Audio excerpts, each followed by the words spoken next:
I remember when I was a little girl, I asked my dad what was the worst smell in the whole galaxy. He told me about a livestock colony he visited as a young man. One of those places that grows the kind of meat that they advertise to health nuts as non-synthetic, raised outdoors. The reality was revolting.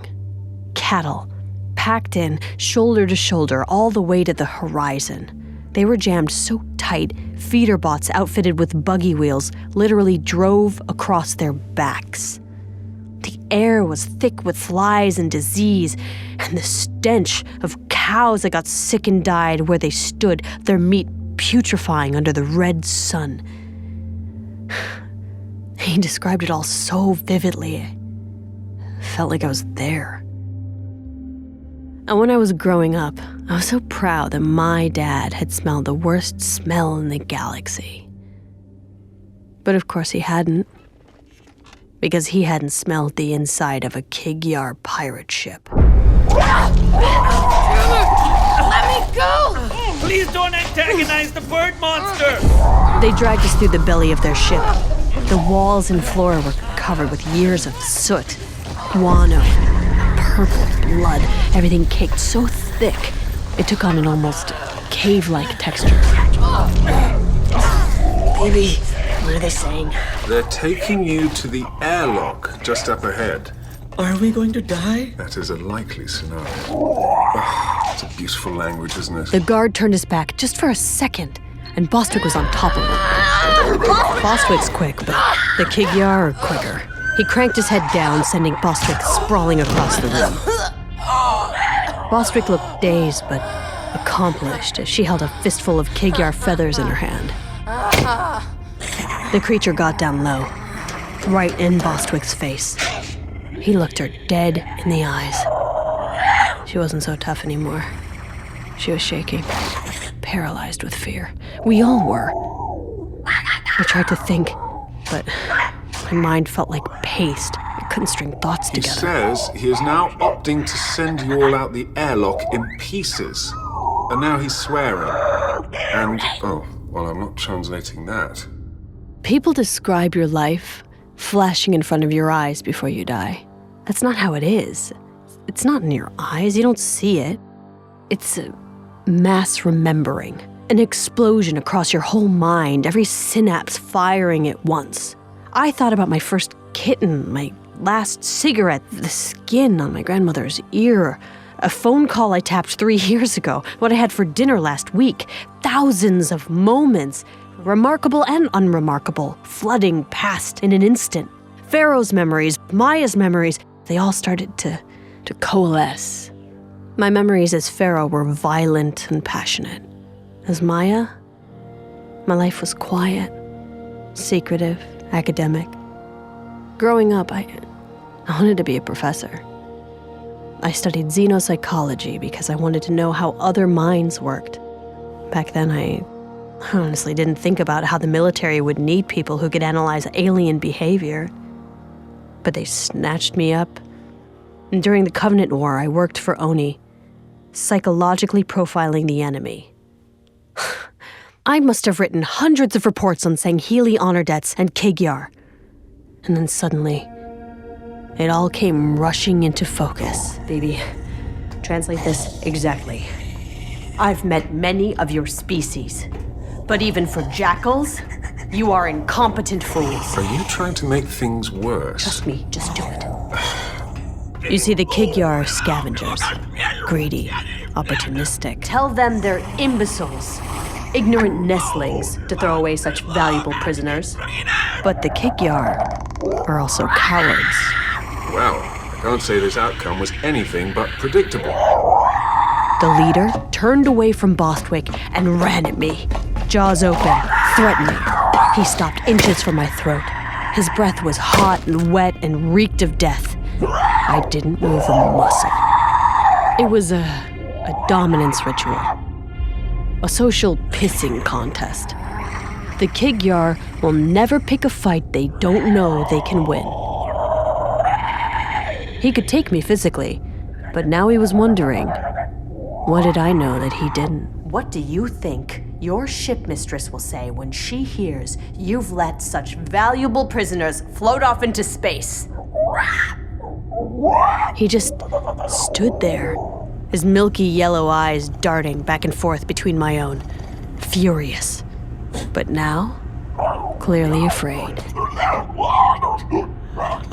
What the hell did he just say? They are taking us to see the ship, mistress. The ship was clearly imposing. Once. A top-of-the-line Covenant warship. But the years since the Prophet's downfall hadn't been kind to her. Her scarred hull was a patchwork of other ships, scrapped or captured in battle. I had no idea what was waiting for us. But for the moment, we were alive. And we were still local. Or at least we seemed to be. I hadn't felt that familiar queasy jolt of entering slip space. Bibi, anything useful you can tell me here? My records indicate this vessel is called the Dedication.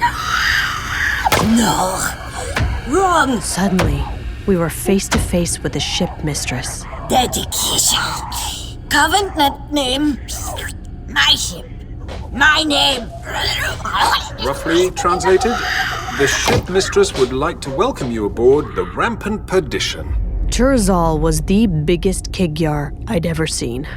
Skin like old leather and naked to the waist. Clearly the pirate's life was good to her. She was gnawing on the charred limb of some unidentifiable creature. Speak. You say value. What value? I take yours now. Mine. I don't think you want to take that tone with me. My ship. You. No power. Do nothing. She says that if you wish to live, you must prove your value by providing her with 60,000 credits. You want credits? We can get you credits. Just let us back to our ship and we can... No waiting. Credits here. 1 hour. I take head. Next hour. Next head. If value, live. If not... We had an hour to live, and we were going to spend it in an old Covenant prison cell. Like everything else on the ship, it was in bad shape. The only light was a ghostly purple glow from the energy shield locking us in. Bostwick hadn't spoken a word since the airlock. She looked like I felt. Broken. Guys? Scared. I don't think we're alone in here. 15 different cells on the ship, and the Kig-Yar had stuck us in the same one with the Sangheili. The Sangheili shifted angrily, tried to stand, but something was wrong. I looked closer and saw he was hurt. His leg was mangled, mashed and hanging by sinew, and there was a sticky pool of dark purple blood beneath him. He wasn't trying to hurt us. Easy. He was dying. Easy. We don't want to fight. Did the Kig-Yar do that to you? Kig-Yar are weak and stupid. They could not defeat me. This was Livruka. Baby. I have no translation. It seems to be an ancient word, something not in common usage. It rose from the ground. Devastation. Death. Wait, you saw An anomaly. What was it? What did you see? He says he was at one of the colonies on a diplomatic mission. He saw the event and was badly injured, but he cannot describe it. He keeps using the ancient word. And now he's just ranting about a demon. Demon? He's gotta be talking about the Master Chief. You have brought this upon us. Humans. Let a demon desecrate the holy site. There are consequences. What do you mean, desecrate? What did you see? You demon. He cannot save you. What is coming? There are more. Many more. This is just Beginning of what? Hey! Beginning of what? The Sangheili went still. His four-hinged jaw slack and his eyes clouded and unfocused. He was gone. What do we do now? I just stared at Mashak. There was nothing we could do. Maybe there were going to be more anomalies, maybe the Master Chief was involved somehow, but we were about to get our heads sawed off. It was someone else's problem now. This may be an inopportune time to discuss, but while you may not be able to save yourselves, you could still help save humanity. Maya, if you just give me the chip, I can relay the data to Oni. Are you kidding me? Why? So that they can cover it up? Intelligence is a tapestry. This data must be combined with everything else Oni knows to separate truth from fiction. Oh, please. Oni doesn't care about the truth. What do you know about anything? I know what I've seen. have and I've almost seen a whole lot infinite of... intelligence. No, I know. You're just a zombie. Wow, I am... impressive. Shut up, both of you! To hell with the truth! We can't do anything, don't you see that? What does it matter if this is just the beginning or if people are gonna die? We're gonna die here. Today. No, we're not. I'd almost forgotten Bostwick was there. We can't die here. We need to tell everyone. Suddenly, Bostwick was talking to me again, gaining momentum, a wild fire behind her eyes I hadn't seen before. We can't let Oni or anyone else cover this up. I get it now. You should fight for something bigger than yourself. Pharaoh told me that. You told me that. I couldn't believe This it. is bigger than any of She'd us. seen that Pharaoh was a lie, Power to do something seen that I better. was an Oni puppet, We need but to try. she didn't care. She still believed in the ideals. Bostwick. Get us out of here. I know you can. But suddenly, our time was up. He pointed his ragged, bony claw at Bostwick. Two Kig-Yar guards grabbed her. I tried to rush them, but they were too strong. And just like that, Bostwick was gone. I paced around the cell, trying to think. She was gonna die. They were gonna kill her. I couldn't let that happen. I had to think of a way out of that cell, immediately. There was no escaping a fully functional Covenant brig. But this ship had seen better days. My eyes scanned the cell. The energy shield looked strong and steady. But the walls showed signs of hasty repairs, battle damage papered over with whatever the Kig-Yar had on hand. I traced my fingers along a crack. Maya, what are you doing? Whoa. Is that... An energy conduit. Oh, okay, neat. So now we're going to die while being exposed to radiation. BB, can these conduits carry information? Theoretically, Right, so if I plugged you into it... there are several reasons why that is an atrocious idea. Firstly, the electric shock might kill you. Secondly, the electric shock might kill me. Thirdly, UNSC AIs are expressly forbidden from interfacing with Covenant ships. But seeing as how you are already carrying me over to the conduit and I don't have a way to physically stop you, I'm guessing that it's about to happen anyway. Well, what's a few million volts between friends? Once more, onto the breach. When that first jolt hit, it felt like somebody punching me in the back of the head. That was the easy part. The second jolt sent me flying. I woke up halfway across the cell with my ears buzzing and my muscles vibrating. But my heart was still beating. BB! Just because that worked doesn't mean it was a good idea. The shield was down, but we couldn't access many other systems. I sent Mashak to hide in the hangar bay while we tried to pinpoint Bostwick's location with the ship's internal I scanners. found a bio reading 2 decks up, but it's faint and getting fainter. We're not leaving without her. I crept through the ship, screens torn off bulkheads, the walls that seemed to be alive with rot. The Kig-Yar were known for their powerful senses.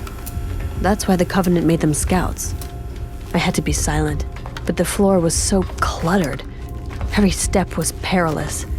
One wrong move, and they'd be on top of me. Up ahead, there was an open doorway. I had to get past it, but I could see light and shadows dancing out of it. I carefully crept up to the edge and peered inside.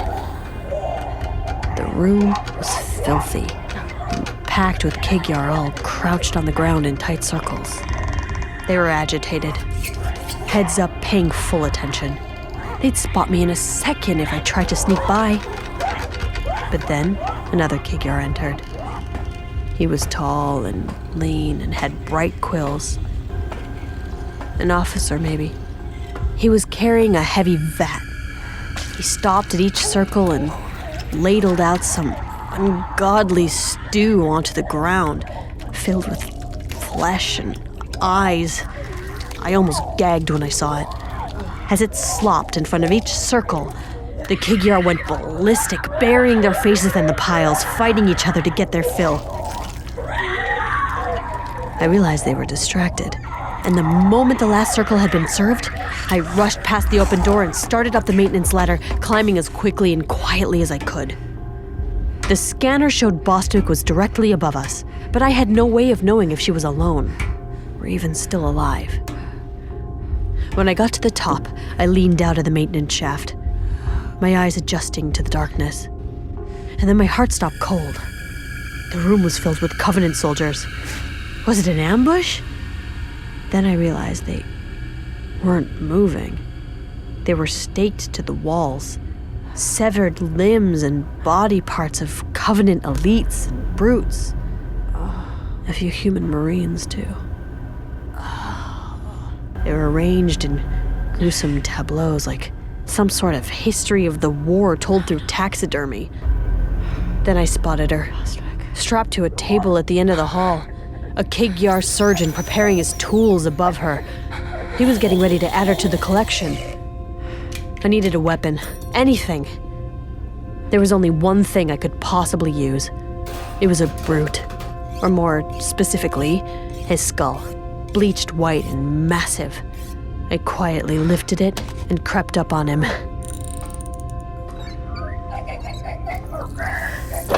The first strike caught him by surprise, but he was still on his feet. He raised his plasma knife, and I hit him again and again. He finally went down, but I was sure the others on the ship had heard the racket. Ha! Take that, you stupid flea bag! Bostwick, hey, we gotta get out of here. Yeah, okay. Let's go. There was no point in being stealthy now. We ran. Hard. The ship was a maze of burnt-out gear and dead-end corridors, but we finally made it. We could see our ship at the far end. We sprinted, and we were almost to our open cargo door. She stepped out of it.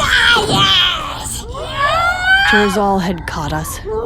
We were surrounded. No value. You lie. Trick. Waste time.